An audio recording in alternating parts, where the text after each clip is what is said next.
Okay, again, lighting, mechanicals, and a little furniture. So I think it's good that you have the lecture right next to yourself, because it's quite clear that the type of families that I'm asking. So all of these families are pretty much components that could be added to Revit. So you just need to know where to search for it. And I actually haven't done it in a while. So let's see if we are lucky and we find the downlights and the lighting internal. Okay, so the way to do it is always under architecture components. This is like the 3D family world. And normally you load family if you don't find it here, which I see trees and stuff. I don't see what I really want. So we say load family. And the main question in Revit is like, what is the folder that I have to look for? So mechanicals, I know it's for all the mechanicals, and we'll see that in a second. Furniture, we know it's for furniture. The question is now lighting, no? So this one seems to be promising. Architecture seems good. Internal seems even better. And here you have all your type of lightings. Here's the tricky thing about Revit, and it's good. It seems bad in the beginning, but it's actually very good. You cannot place a light, for example, on a floor. You have to place it on a ceiling. This is spec'd in ceilings. There are some other lights that are spec'd in walls because they're wall lights. But most of these ceilings, if they're called downlights, those are going to be expecting a ceiling. Okay. Here's the funky type of representation of that light. Well, here's the thing. They're not only like 2D drawings and 3D family modules, they're also light information. So if you do an interior rendering in Revit and you say, give me the artificial light, it will automatically calculate the type of light and the amount of light into that space. So once you place lighting, actually interior renderings become very successful with real light quality. Okay, so let's say we're searching for downlights. We say scan, for example.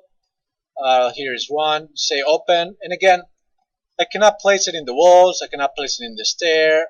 So, but suddenly it allows me to place it in the furnace, in the ceiling. No. So I don't know. I could say I could have drawn some lights so it's exactly in the center of the grid, or you can create your own lights and distribute these properly.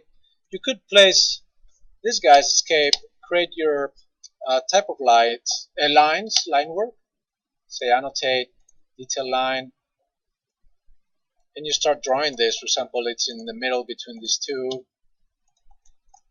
and it goes from this point to that point. So you can really start organizing and drawing where your recessed lights or your downlights are happening a bit more, I guess, precise. Now you can say 5 feet. Oops.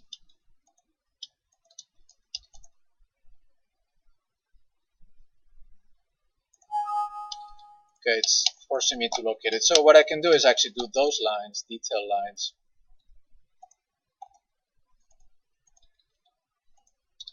Create the line work first. Let's say 5 feet. Copy. This is, you want it to be super precise, no?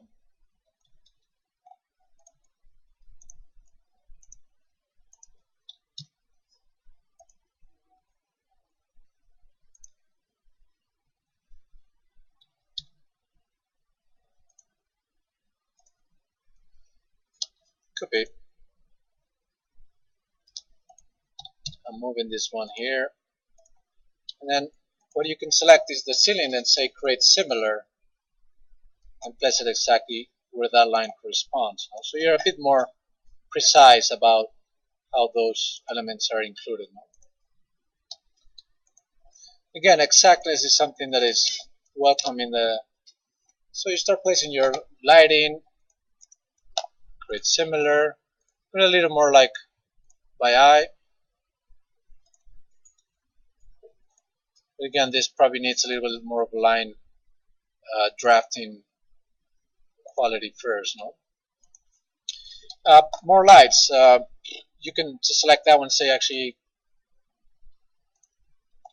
component, load family, Go to lighting, architectural, internal, and you have other types of light. You can, again, you're free to select the ones you think are more interesting. You could set ceiling lights, for example, or linear box.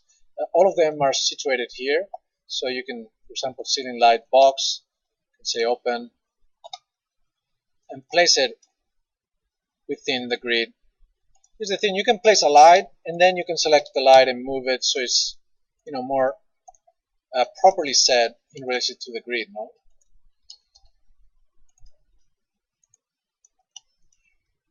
I'm copying those, pressing Control, copy more.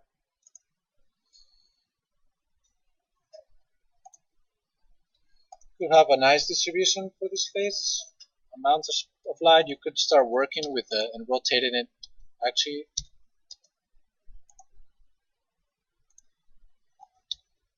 move.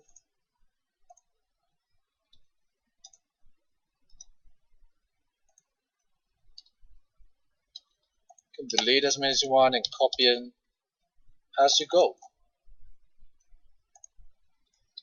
So it could be a more interesting pattern like that, or not? And that was against ceiling lamps here. Why not? A bit more regular. More lights. Component again, load family, lighting, architectural, internal. And you have spotlights. Table lamp will expect a table for you to place it. Floor lamps will expect the floor. You know? So depending on the light, we'll be expecting. You even have emergency walls where you can normally have them in the walls as well, or partitions. Downlight strips.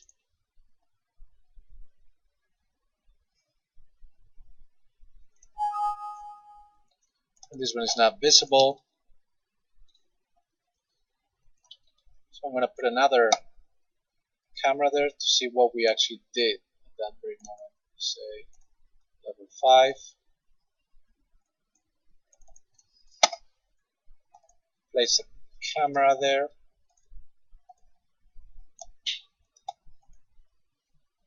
And this is what we actually placed. It's funny, it's like down there. This is actually a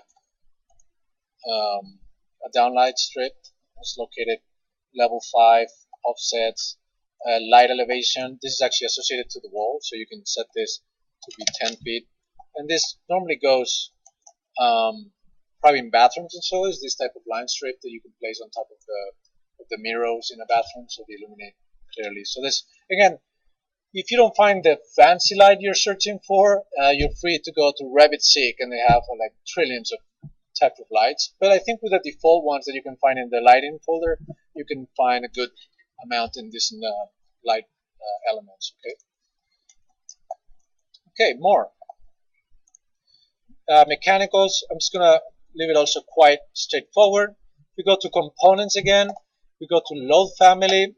We need to download the family of the mechanical. So we go to mechanical, architectural, air side components, air terminals, and then we have actually the diffuser.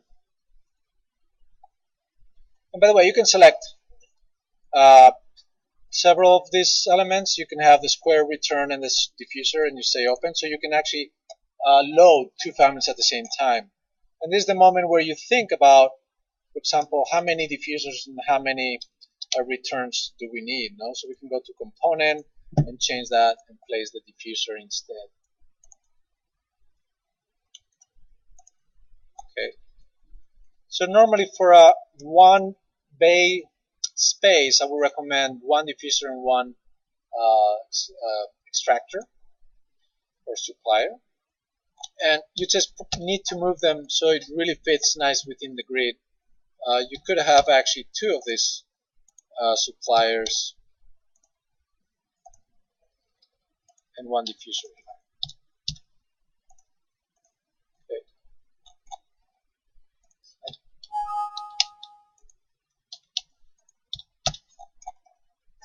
Sometimes you have to go to the detail level there.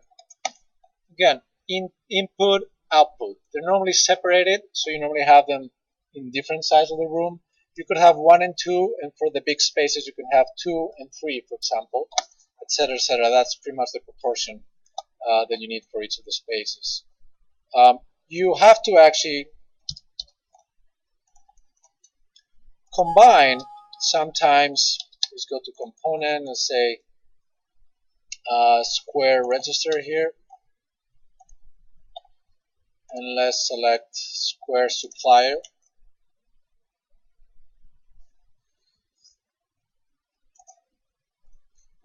If this space had 2 or actually 4, you need to combine lighting with the diffusers and the suppliers and the extractors, no? So in a way it becomes tricky that probably light and the outputs and inputs are not necessarily matching, so you really have an elegant organization, no? So you could have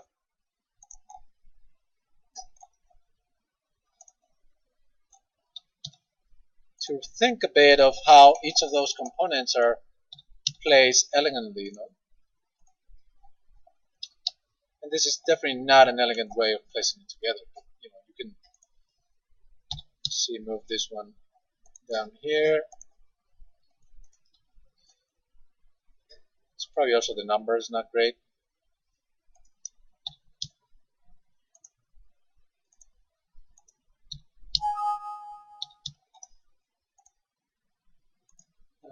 So this could be a nice kind of a organization of the ceiling.